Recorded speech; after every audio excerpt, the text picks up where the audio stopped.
Assalamualaikum warahmatullahi wabarakatuh. Selamat pagi rekan-rekan semua yang menonton video ini dan yang saya hormati Bapak Muhammad Syarif Atmaja Wijaya, SEMSC, selaku dosen pengampu mata kuliah Pemeriksaan Akuntansi 1. Nah, sebelumnya perkenalkan saya Anita Dwi Hartanti dengan MPM akhir 114.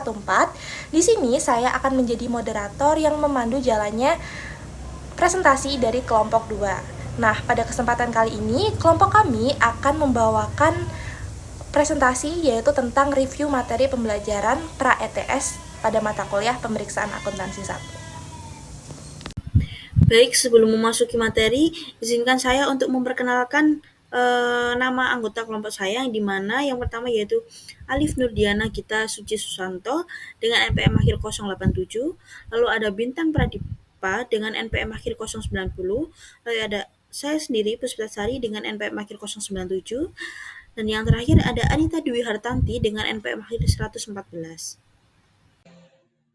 Nah, pada bab pertama saya akan menjelaskan mengenai konsep dasar audit.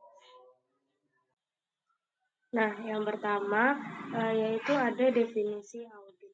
Nah, audit ini tuh adalah proses sistematis yang dilakukan untuk memperoleh dan mengevaluasi bukti objektif mengenai asersi atau pernyataan aktivitas ekonomi dan peristiwa dengan tujuan memberikan opini atas tingkat kesesuaian informasi tersebut dengan kriteria tertentu, yaitu seperti standar akuntansi. Nah, hasil audit ini tuh biasanya disampaikan kepada pihak eksternal yang berkepentingan. Nah, di sini ada perbedaan accounting dan auditing. Jadi, accounting ini tuh bertujuan untuk mencatat dan menyusun laporan keuangan. Proses yang dilakukan oleh accounting ini tuh adalah mencatat, mengklasifikasi, dan menyajikan informasi laporan keuangan. Output dari accounting itu adalah laporan keuangan dan pelaku accounting adalah seorang akuntan. Sedangkan auditing ini bertujuan untuk mengevaluasi kewajaran laporan keuangan dan proses yang dilakukan oleh auditing ini tuh adalah memeriksa dan memberikan opini terhadap laporan keuangan. Output dari auditing tuh laporan audit atau opini auditor dan pelaku auditingnya adalah auditor atau akuntan publik.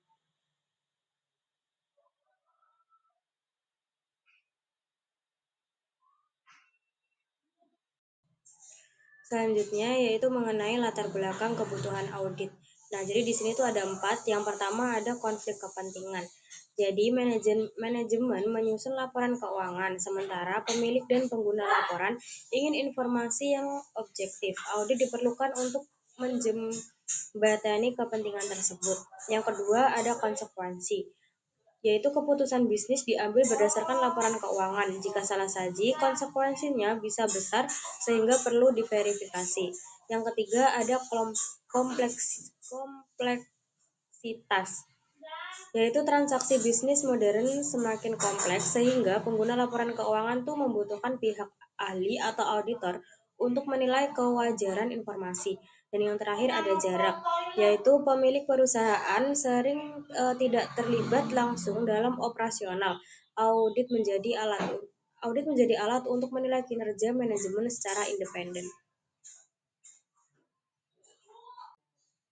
Selanjutnya yaitu ada jasa akuntan publik. Nah, jadi di sini tuh ada 3. Yang pertama ada jasa asuransi, yaitu memberikan keyakinan independen bahwa informasi keuangan disajikan secara wajar. Contohnya yaitu seperti audit laporan keuangan.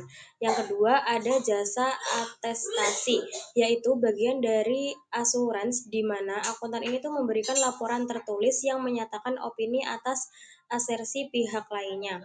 Yang ketiga yaitu ada jasa non-asuransi, yaitu jasa yang tidak memberikan opini seperti konsultasi manajemen, penyusunan laporan, pelatihan, atau perpajakan.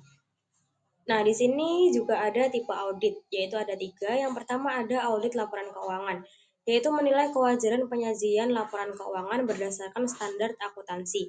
Yang kedua ada audit kepatuhan, yaitu memastikan bahwa kegiatan perusahaan telah mematuhi aturan hukum, peraturan, dan kebijakan tertentu. Dan yang terakhir ada audit operasional atau non-asuransi, yaitu mengevaluasi efisiensi dan efektivitas operasi entitas. Biasanya ini tuh untuk tujuan internal manajemen untuk Biasanya ini tuh untuk tujuan internal manajemen. Selanjutnya yaitu mengenai profesi akuntan publik. Jadi, akuntan publik ini tuh adalah profesional yang memberikan jasa audit dan jasa lainnya kepada masyarakat umum secara independen. Nah, mereka ini tuh harus memiliki izin praktik atau dan terdaftar di Asosiasi Profesi secara Institut Akuntan Publik Indonesia atau EAPI. Nah, tugas utamanya itu adalah memberikan opini yang efektif dan independen atas laporan keuangan klien. Nah, jenis-jenis profesi akuntan yang pertama ada akuntan publik, yaitu memberikan jasa audit dan jasa profesional lainnya kepada klien eksternal. Yang kedua ada akuntan pendidik, yaitu mengajar, meneliti, dan mengembangkan ilmu akuntansi di institusi pendidikan. Yang ketiga ada akuntan pajak, yaitu spesialis dalam perpajakan, membantu individu atau perusahaan dalam perencanaan dan pelaporan pajak. Yang keempat, akuntan forensik, yaitu menyelidiki kasus kecurangan, penggelapan atau sengketa hukum yang melibatkan laporan keuangan. Dan yang terakhir ada akuntan pemerintah, yaitu bekerja di lembaga pemerintah untuk mengawasi penggunaan anggaran, audit internal, dan memastikan kepatuhan terhadap peraturan publik. Baik, materi selanjutnya yaitu bab 2 profesi akuntan publik dan kantor akuntan publik. Baik, sebab yang pertama yaitu industri akuntan publik. Akuntansi publik sendiri adalah bidang profesi yang menyediakan berbagai layanan kepada masyarakat luas seperti audit laporan keuangan, perpajakan, konsultan manajemen, dan jasa asuransi lainnya. Audit Auditor publik bekerja untuk kantor akuntan publik atau bisa disingkat dengan KAP yang bisa berupa praktik individu sampai firma internasional besar seperti Big Four. Setiap KAP sendiri biasanya terdiri dari yang pertama partner, yang dimana partner ini sendiri itu pemilik sekaligus pengambil keputusan akhir. Lalu yang kedua manajer yang dimana mengelola tim dan proses audit. Lalu yang ketiga senior auditor dan junior yang dimana melakukan pekerjaan teknis mengumpulkan bukti audit. Tujuan utamanya yaitu memberikan layanan independen dan profesional yang dapat dipercaya oleh pemangku kepentingan khususnya dalam hal keuangan perusahaan. Sebab yang kedua yaitu organisasi yang mempengaruhi profesi akuntan publik. Terdapat beberapa lembaga penting yang mengatur dan mengawasi akuntan publik terutama di Kanada, namun prinsipnya serupa di banyak negara. Yang pertama, CPA Kanada yang dimana organisasi nasional yang mengatur kurikulum pendidikan, etika, dan standar profesi. Lalu yang kedua, CPAB yang dimana eh, kepanjangannya yaitu Canadian Public Accountability Board yang dimana ini lembaga independen yang menginspeksi dan mengawasi audit perusahaan publik. Lalu yang ketiga, Provincial CPA Budis yang dimana mengeluarkan lisensi dan melakukan pengawasan di tingkat provinsi. Dan yang terakhir, Standard Audit atau Assurance Standard yang dimana diterbitkan oleh CPA Kanada melalui CPA Handbook Assurance yang selaras dengan standar internasional atau ISA. Setiap auditor wajib mengikuti standar dan etika yang berlaku serta tunduk pada pengawasan dan evaluasi berkala. Selanjutnya, subbab yang ketiga yaitu tujuan prinsip audit keuangan. Tujuan audit keuangan adalah untuk memberikan opini independen mengenai apakah laporan keuangan telah disajikan secara wajar sesuai standar akuntansi. Audit bertujuan membangun kepercayaan publik terhadap informasi keuangan yang disajikan. Prinsip dasar audit meliputi yang pertama independensi dan objektivitas, yang dimana auditor tidak boleh terpengaruh oleh kepentingan klien. Lalu yang kedua, kompetensi profesional. Auditor harus memiliki pengetahuan dan pelatihan yang memadai. Lalu yang ketiga, skeptisisme profesional, yang dimana sikap kritis dan hati-hati dalam mengevaluasi bukti. Lalu yang keempat, pendekatan berbasis risiko fokus pada area yang paling rawan kesalahan material. Bukti audit dikumpulkan melalui observasi, konfirmasi, wawancara, dan pengujian dokumen. Sebab yang keempat yaitu kualitas audit dan tantangan yang dihadapi auditor. Nah, kualitas audit ditentukan oleh kombinasi beberapa hal. Yang pertama, kompetensi auditor, pelatihan berkelanjutan, lalu yang kedua, standar profesi yang ditaati dalam pelaksanaan audit, lalu yang ketiga, sistem pengendalian mutu internal di kantor akuntan publik, lalu yang keempat, etika dan integritas profesional. Namun, auditor menghadapi banyak tekanan yang bisa menurunkan kualitas audit, tekanan dari klien, misalnya ingin laporan selesai cepat atau hasil tertentu. Lalu yang kedua, ketergantungan ekonomi pada klien besar. Lalu yang ketiga, tenggat waktu ketat, yang dimana atau time budget pressure. Lalu yang keempat, konflik kepentingan antara profit dan independensi. Kualitas audit yang buruk dapat menimbulkan konsekuensi serius termasuk rusaknya kepercayaan publik dan kerugian investor. Baik, sebab yang terakhir yaitu pengendalian mutu dalam profesi audit. Nah, pengendalian mutu dalam profesi audit dilakukan di dalam dua level. Yang pertama, tingkat firma atau kantor akuntan publik yang dimana harus memiliki kebijakan dan prosedur untuk menjaga kualitas semua engagement. Lalu yang kedua, tingkat penugasan yang dimana harus ada supervisi dan review terhadap pekerjaan audit individu. Nah, komponen penting pengendalian mutu yang pertama yaitu kepemimpinan pro kualitas dari manajemen KAP, lalu yang kedua etika dan independensi yang dijaga secara ketat, lalu yang ketiga evaluasi risiko saat menerima klien, lalu yang keempat review dan konsultan internal atas pekerjaan auditor, lalu yang kelima monitoring berkala untuk memastikan sistem mutu berjalan. Nah, tujuan akhirnya adalah memastikan bahwa setiap audit dilakukan secara profesional, sesuai standar dan dapat dipercaya serta menjaga reputasi akuntan publik sebagai pilar transparansi dan akuntabilitas keuangan. Selanjutnya, pada bab 3, saya akan menjelaskan mengenai jenis audit dan laporannya. Nah, yang pertama yaitu ada jenis audit. Di sini ada 3. Yang pertama ada audit operasional, yaitu audit operasional ini tuh mengevaluasi efisiensi dan efektivitas setiap bagian dari prosedur dan metode operasi organisasi. Yang kedua ada audit kepatuhan. Jadi audit kepatuhan ini tuh dilakukan untuk menentukan apakah pihak yang diaudit mematuhi prosedur, aturan, atau peraturan tertentu yang diterapkan oleh otoritas yang lebih tinggi. Lalu yang ketiga, ada audit laporan keuangan. Jadi audit laporan keuangan ini tuh dilakukan untuk menentukan apakah laporan keuangan atau informasi yang sedang diverifikasi ini tuh dinyatakan sesuai dengan kriteria yang ditentukan. Selanjutnya ada laporan audit. Laporan audit opini standar tidak dimodifikasi untuk entitas non-publik.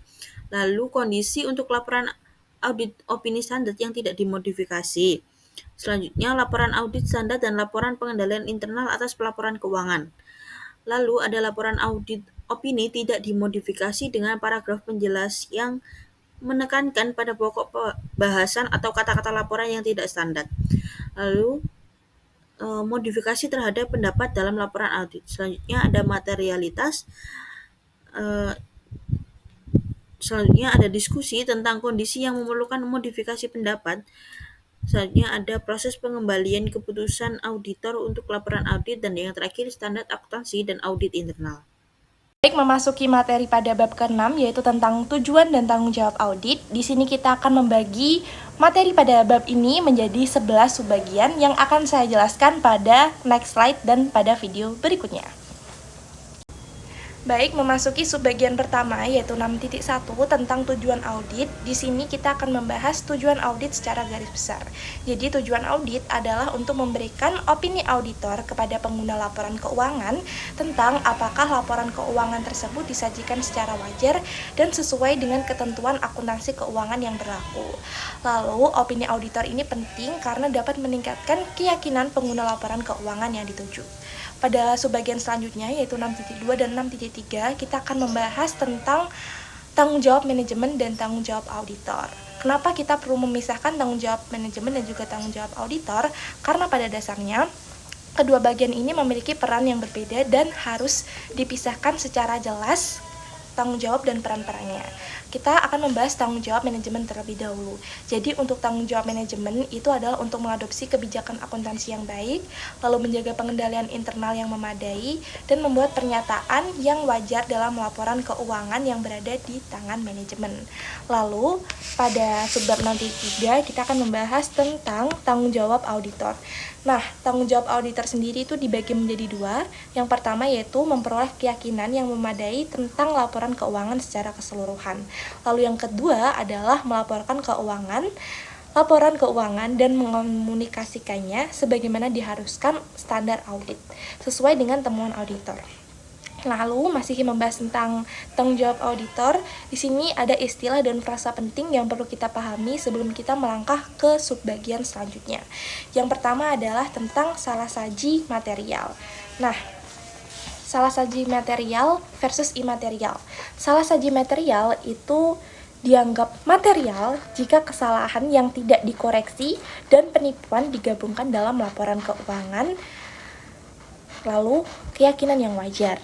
Keyakinan yang wajar adalah ukuran tingkat kepastian yang diperoleh auditor setelah menyelesaikan audit. Standar audit menunjukkan keyakinan yang wajar adalah tingkat keyakinan yang tinggi, tetapi tidak mutlak bahwa laporan keuangan bebas dari salah saji material.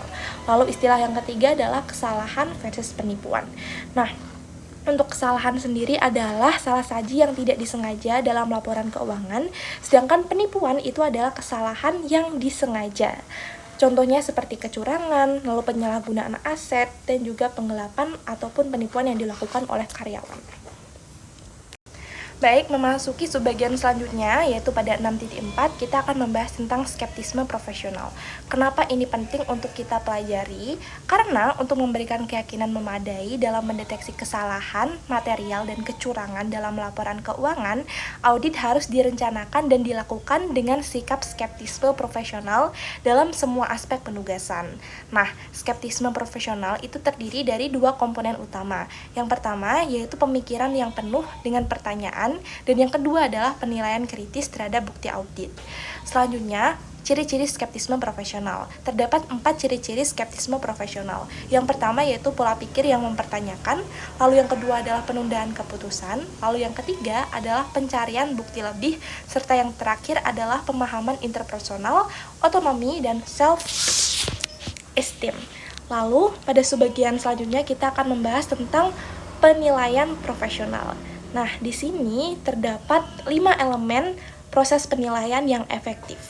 Yang pertama, yaitu kita mulai dengan mengenali dan mendefinisikan masalah. Lalu, setelah kita telah mengenali masalah tersebut, kita akan mengumpulkan fakta dan juga menginformasi dan identifikasi yang literatur yang relevan. Lalu langkah ketiga adalah untuk melakukan analisis dan mengenali alternatif. Setelah kita memiliki alternatif, kita perlu untuk membuat keputusan terbaik dari alternatif-alternatif yang telah kita buat. Selanjutnya, langkah terakhir adalah ulasan dan lengkapi dokumentasi serta alasan untuk kesimpulan. Baik, memasuki subbagian ke-6, kita akan membahas tentang siklus laporan keuangan. Jadi terdapat 5 siklus laporan keuangan. Kita akan memulai membahas dari siklus penjualan dan juga penagihan. Siklus penjualan penagihan merupakan siklus pertama yang tercantum dan menjadi fokus utama pada sebagian besar audit. Lalu siklus yang kedua adalah siklus perolehan dan pembayaran. Transaksi dalam siklus perolehan dan pembayaran meliputi pembelian inventaris, perlengkapan dan barang serta jasa lain yang terkait dengan proses operasi. Lalu untuk siklus yang ketiga adalah siklus persediaan dan pergudangan. Siklus persediaan dan pergudangan berkaitan erat dengan semua siklus lainnya, terutama untuk perusahaan manufaktur. Contohnya di sini yaitu tentang misal ada biaya persediaan meliputi bahan baku. Nah, ini akan berkaitan juga dengan siklus perolehan dan pembayaran. Lalu apabila ada siklus tenaga kerja langsung, ini akan berkaitan dengan siklus penggajian dan juga personalia. Lalu untuk siklus selanjutnya yaitu siklus akuisisi atau siklus perolehan modal dan juga pelunasan. Lalu untuk siklus terakhir yaitu tentang penggajian dan juga kepegawaian. Selanjutnya pada subbab 6.7 kita akan membahas tentang tujuan audit. Jadi terdapat 3 tujuan audit. Yang pertama adalah tujuan transaksi. Di sini tujuan audit itu berkaitan dengan segala transaksi yang ada pada perusahaan. Misalnya apabila ada transaksi retur atau pembelian persediaan. Nah, ini terkaitnya dengan tujuan transaksi. Lalu tujuan yang kedua adalah tujuan audit terkait saldo. Sama halnya dengan transaksi, pada tujuan ini tujuannya tuh berkaitan dengan segala saldo akun yang ada dalam perusahaan. Misalnya tujuan audit terkait dengan saldo piutang, saldo utang, dan lain sebagainya. Lalu tujuan terakhir adalah tujuan audit terkait penyajian dan pengungkapan. Nah, kategori ketiga dari tujuan audit itu berkaitan dengan penyajian dan pengungkapan informasi dalam laporan keuangan. Misalnya, ada tujuan audit terkait penyajian dan pengungkapan khusus untuk piutang usaha dan wesel bayar. Pada subbab selanjutnya kita akan membahas tentang asersi manajemen. Asersi manajemen adalah pernyataan tersirat atau tersurat yang dibuat oleh manajemen tentang pengakuan, pengukuran, penyajian, dan pengungkapan pos-pos yang termasuk dalam laporan keuangan dan catatan atas laporan keuangan. Tujuan dari asersi manajemen sendiri adalah digunakan oleh auditor untuk mempertimbangkan berbagai jenis salah saji potensial yang mungkin terjadi ketika mengidentifikasi, menilai, dan juga menanggapi resiko salah saji material. Memasuki subbagian ke-9 dan ke-10, kita akan membahas tentang tujuan audit yang akan dibagi menjadi dua, yaitu tujuan audit yang terkait dengan transaksi dan juga tujuan audit yang terkait dengan saldo. Pertama, pada tujuan audit terkait dengan transaksi, kita akan membagi menjadi dua lagi, yaitu yang pertama transaksi umum, lalu yang kedua adalah transaksi khusus atau transaksi spesifik. Pada transaksi umum terdapat 6 tujuan dari audit. Yang pertama yaitu keterjadian. Artinya adanya transaksi yang tercatat pada saat kejadian. Lalu yang kedua adalah kelengkapan, sehingga semua transaksi yang ada itu telah dicatat. Lalu yang ketiga ada keakuratan. Transaksi yang dicatat itu dinyatakan dalam jumlah yang benar. Lalu yang keempat yaitu memosting dan meringkas. Artinya transaksi yang ada itu tercatat dan telah dimasukkan dengan benar ke dalam master file dan dirangkum dengan benar juga. Lalu yang kelima yaitu klasifikasi. Transaksi yang tercakup dalam jurnal klien itu diklasifikasikan dengan benar. Lalu tujuan yang keenam yaitu tentang timing. Nah, waktu. Transaksi dicatat pada tanggal dan waktu yang benar. Lalu untuk tujuan audit pada terkait dengan transaksi spesifik itu adalah setelah tujuan audit terkait transaksi secara umum dinyatakan ditentukan, maka tujuan audit dari transaksi yang spesifik untuk setiap kelas transaksi yang material dapat dikembangkan. Setidaknya satu tujuan audit transaksi spesifik itu harus disertakan untuk setiap tujuan audit terkait dengan transaksi umum, kecuali auditor yakin bahwa auditor meyakini bahwa tujuan audit terkait transaksi umum itu tidak relevan atau tidak penting dalam situasi tersebut. Baik, selanjutnya kita akan membahas tentang tujuan audit terkait dengan saldo. Sama halnya dengan tujuan audit terkait dengan transaksi, ini juga dibagi menjadi dua. Yang pertama transaksi umum, saldo umum dan juga saldo spesifik. Nah, yang pertama itu tujuan umumnya ada 8. Yang pertama adalah keberadaan. Jumlah yang disertakan itu ada. Lalu yang kedua adalah kelengkapan. Sama, yaitu artinya jumlah yang ada itu dimasukkan secara lengkap. Lalu yang ketiga adalah akurasi. Jumlah yang dicantumkan dinyatakan pada jumlah yang benar. Lalu yang keempat adalah klasifikasi. Artinya jumlah yang termasuk ke dalam daftar klien diklasifikasikan dengan benar. Lalu yang kelima, batasan. Transaksi mendekati tanggal neraca dicatat pada periode yang tepat. Lalu yang keenam adalah detail tie-in. Nah, rincian dalam saldo akun itu sesuai dengan jumlah file master terkait, foot ke total ke dalam saldo akun, dan sesuai dengan total dalam buku besar. Lalu yang ketujuh yaitu nilai yang dapat direalisasikan. Aset dimasukkan pada jumlah yang diperkirakan terrealisasi. Lalu yang terakhir adalah tentang hak dan kewajiban. Lalu untuk transaksi tujuan spesifiknya sendiri kurang lebih sama dengan tujuan atau transaksi spesifik pada tujuan audit terkait dengan transaksi. Memasuki subbagian ke-11, kita akan membahas tentang bagaimana tujuan audit dapat tercapai. Jadi terdapat 4 langkah agar tujuan audit dapat tercapai. Yang pertama yaitu merencanakan dan merancang pendekatan audit berdasarkan prosedur penilaian resiko. Lalu yang kedua adalah melakukan pengujian atas pengendalian dan pengujian substantif atas transaksi. Lalu yang ketiga adalah melakukan analisis substantif dan pengujian atas rincian saldo, dan yang terakhir yaitu menyelesaikan audit dan menerbitkan laporan keuangan.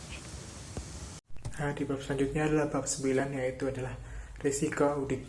Di mana bab ini kita akan mengetahui bagaimana risiko audit dalam suatu perusahaan. Bagaimana ada juga jenis-jenis risiko dan juga model risiko audit. Juga di bab ini akan membahas bagaimana menilai risiko audit yang dapat diterima dan menilai risiko inherent atau risiko bawaan.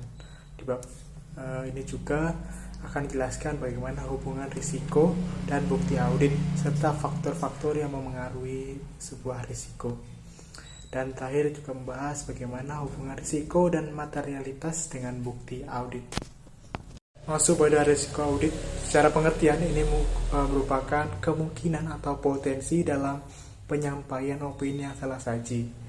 Nah, di risiko audit ini ada Selanjutnya kita akan membahas tentang menilai resiko audit yang dapat diterima.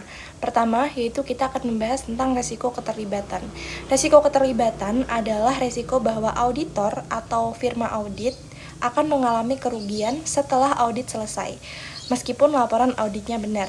Faktor-faktor yang mempengaruhi resiko audit yang dapat diterima, yang pertama yaitu tingkat ketergantungan pengguna eksternal pada laporan keuangan. Lalu yang kedua, kemungkinan klien akan mengalami kesulitan keuangan setelah audit laporan diterbitkan.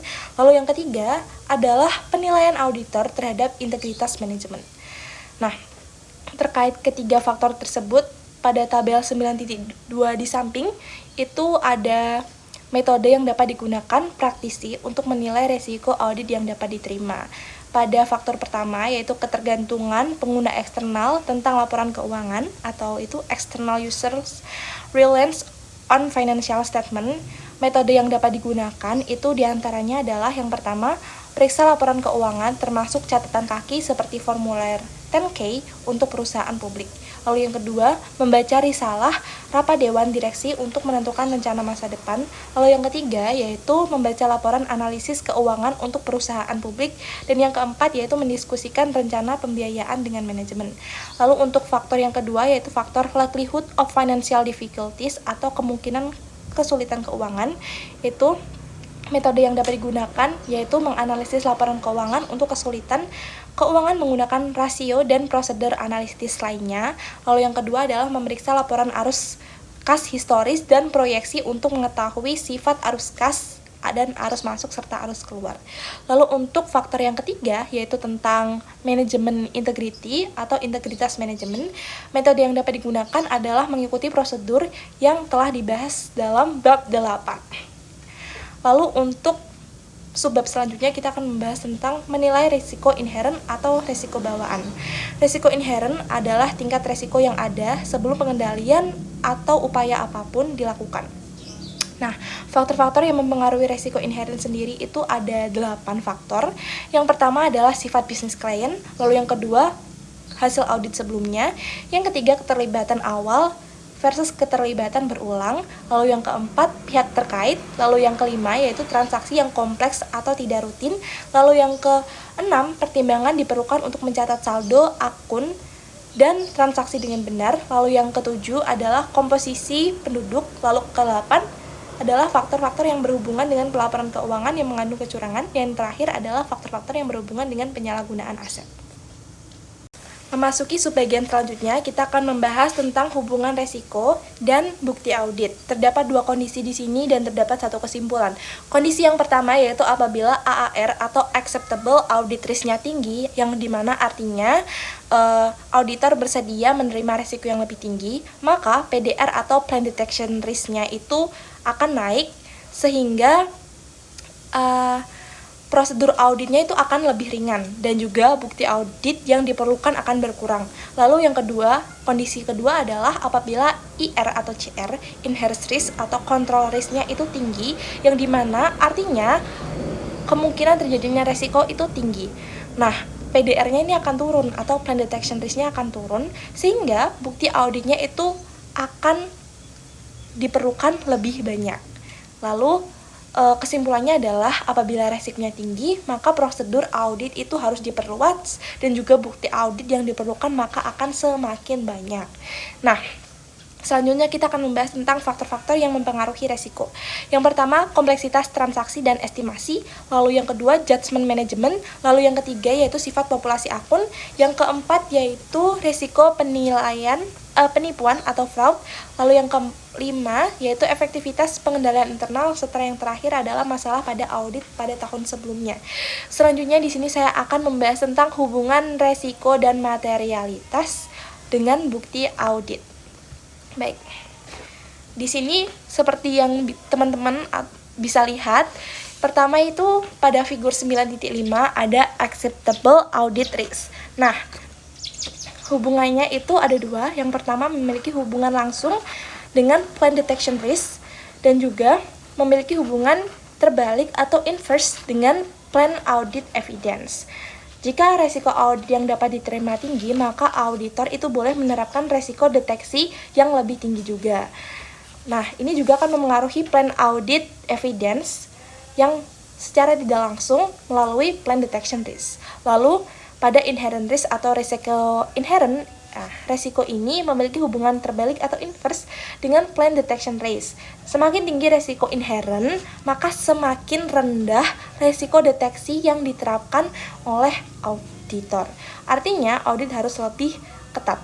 Lalu akan mempengaruhi plan audit evidence secara tidak langsung juga, yaitu semakin tinggi resiko inherent, semakin banyak bukti yang dibutuhkan. Lalu yang ketiga adalah tentang control risk. Nah, pada resiko pengendalian ini memiliki hubungan inverse atau terbalik dengan plan detection risk, di mana semakin besar resiko pengendalian, semakin ketat auditnya, dan juga memiliki hubungan direct relationship dengan plan audit evidence. Artinya ini mempengaruhi jumlah plan audit evidence yang dibutuhkan. Lalu untuk performance materiality atau materialitas kinerja merupakan batas maksimum salah saji yang masih dapat diterima tanpa mempengaruhi keseluruhan laporan keuangan. Ini memiliki hubungan inverse atau terbalik dengan plan audit evidence, di mana semakin tinggi tingkat materialitas, semakin sedikit bukti yang diperlukan karena toleransi terhadap salah sajinya itu lebih tinggi. Lalu untuk yang terakhir pada plan detection risk, merupakan resiko bahwa prosedur audit tidak akan mendeteksi salah saji material, itu dipengaruhi secara langsung dan tidak langsung oleh resiko inherent, resiko pengendalian, dan resiko audit yang dapat diterima, serta memiliki hubungan inverse atau terbalik dengan plan audit evidence. Semakin rendah resiko deteksi yang ditetapkan, maka semakin banyak bukti audit yang perlu dikumpulkan. Lalu yang terakhir yaitu tentang plan audit evidence atau bukti audit yang direncanakan, jumlah dan jenis bukti audit yang harus dikumpulkan auditor untuk mendukung opini mereka. Sekian. Baik, kita masuk pada bab ke-10 yaitu risiko kecurangan dalam laporan keuangan. Nah, pada bab ini jelaskan apa aja sih jenis-jenis kecurangan yang dipertimbangkan oleh auditor ketika sedang mengaudit laporan keuangan. Dan juga auditor di sini akan bertanggung jawab untuk memperoleh keyakinan memadai bahwa salah saji material itu dapat dideteksi baik karena kecurangan maupun kesalahan.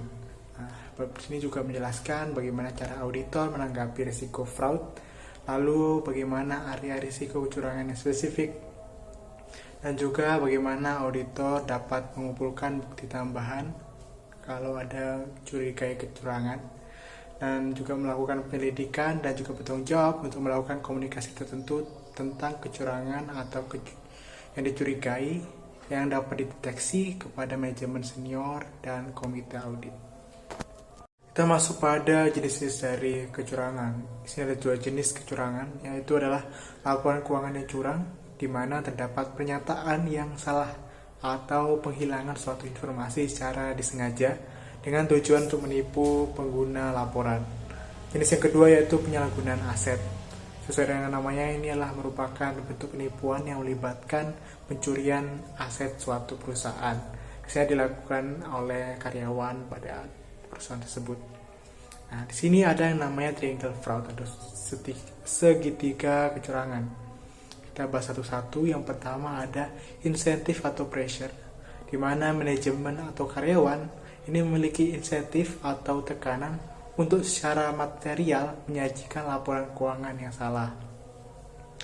Nah, Triangle selanjutnya adalah opportunities atau peluang, di mana keadaan ini memberikan kesempatan bagi manajemen atau karyawan untuk menyajikan laporan keuangan secara salah. Nah, terakhir ada attitude atau rationalization, di mana sikap seorang manajemen atau karyawan yang tidak bersikap jujur atau mereka berada dalam lingkungan yang memberikan tekanan yang cukup besar, sehingga itu dapat menyebabkan mereka itu merasionalisasi tindakan tidak jujur. Baik, masuk pada bagaimana auditor itu menanggapi sebuah risiko kecurangan. Jadi ada 3 respon. Yang pertama ada respon secara keseluruhan, di mana auditor akan melakukan diskusi dengan manajemen. Yang kedua, melakukan evaluasi program dan pengendalian anti kecurangan. Yang ketiga, ada penugasan personel yang berpengalaman. Keempat, ada peningkatan skeptisisme profesional. Dan yang kelima adalah evaluasi kebijakan akuntansi perusahaan. Nah, respon selanjutnya adalah respon tingkat absensi, di mana yang pertama ada sifat prosedur audit, 2 waktu prosedur audit, dan 3 lingkup prosedur audit. Lalu respon yang ketiga adalah bagaimana risiko manipulasi yang dilakukan oleh manajemen. Nah, auditor sendiri dapat menanggapinya dengan cara memeriksa jurnal dan penyesuaian akun. Lalu juga meninjau estimasi akuntansi untuk mendeteksi bias dan dapat melakukan evaluasi rasionalitas transaksi yang tidak biasa. Nah, selanjutnya kita akan membahas area risiko kecurangan yang spesifik. Nah, di sini ada 3 jenis manipulasi pendapatan. Yang pertama ada pendapatan fiktif, di mana sesuai dengan namanya, pendapatan ini merupakan pendapatan yang direkayasa dan tidak tahu asalnya itu dari mana.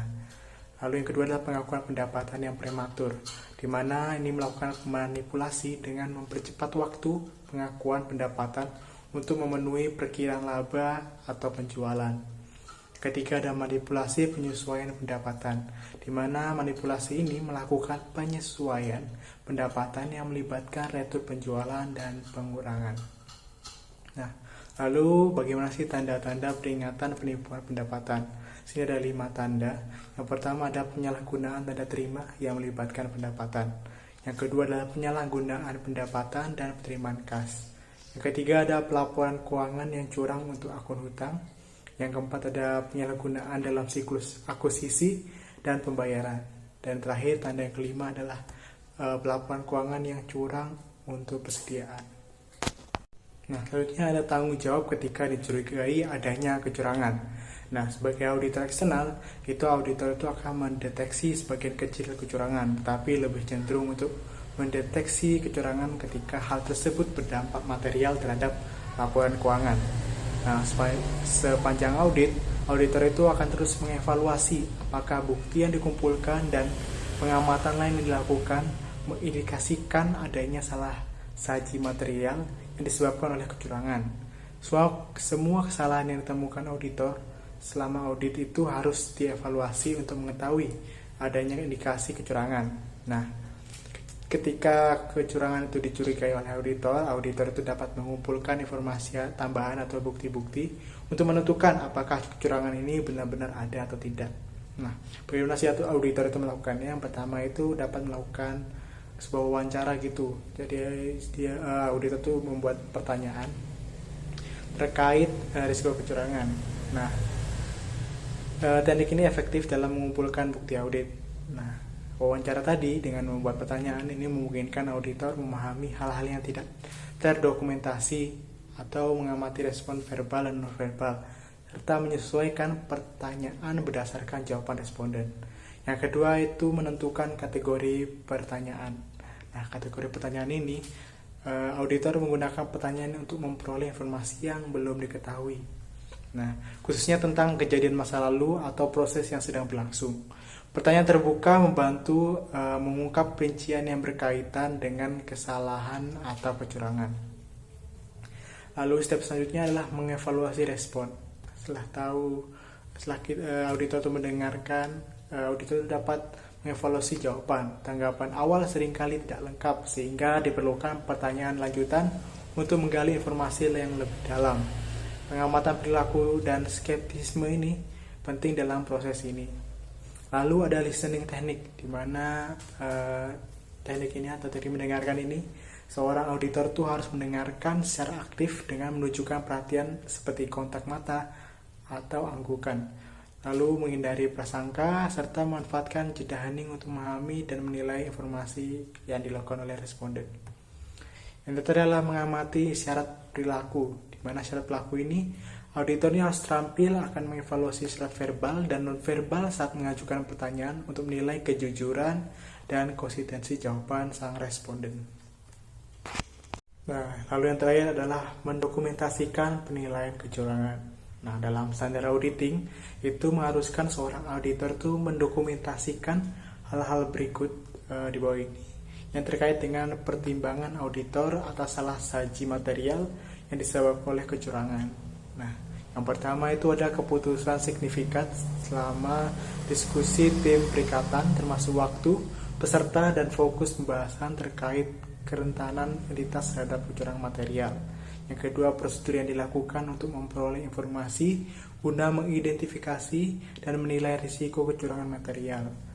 Ketiga adalah risiko kecurangan material yang diidentifikasi di tingkat laporan keuangan dan asersi, serta penelaahan ulang oleh auditor atas risiko tersebut. Yang keempat ada alasan kesimpulan bahwa tidak ada risiko signifikan terkait pengakuan pendapatan yang tidak tepat. Lalu hasil prosedur yang dilakukan tadi untuk merespon risiko manajemen yang dominan dalam pengendalian. Lalu kondisi dan hubungan analisis yang menunjukkan perlunya audit tambahan atau tanggapan lain serta tindakan auditor. Yang terakhir, komunikasi terkait kecurangan kepada manajemen, komite audit, atau pihak lain yang relevan.